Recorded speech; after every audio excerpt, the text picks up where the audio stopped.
మంత్రి నారా లోకేష్ జన్మదినోత్సవాన్ని పురస్కరించుకొని తెలుగుదేశం పార్టీ రాష్ట్ర అధికార ప్రతినిధి మేడా విజయశేఖర్ రెడ్డి ఆధ్వర్యంలో నారా లోకేష్ పేరు మీద గుండ్లూరు అగస్తేశ్వర స్వామి ఆలయంలో రుద్రాభిషేకం, ప్రత్యేక పూజలు నిర్వహించారు. ప్రభుత్వ ఆసుపత్రిలో బ్రెడ్డు, పండ్లు పంచిపెట్టారు.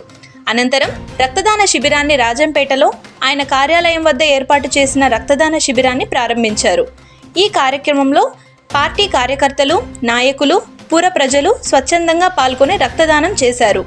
ఈ సందర్భంగా ఆయన మాట్లాడుతూ నారా లోకేష్ ఇలాంటి పుట్టినరోజులు మరెన్నో జరుపుకోవాలని, రానున్న రోజుల్లో జాతీయ స్థాయి నాయకుడిగా ఎదిగి ప్రజాసేవ చేయాలని ఆయన ఆకాంక్షించారు.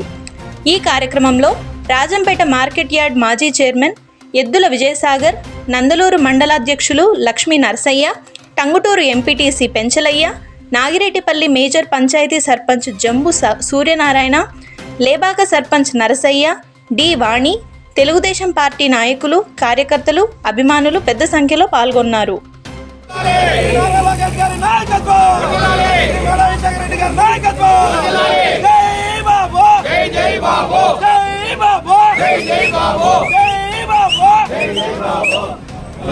ఈరోజు పుట్టినరోజు జరుపుకుంటున్న మన ప్రియతమ నేత, కాబోయే ఉప ముఖ్యమంత్రి, రాబోయే తరాలకు భావి నాయకుడు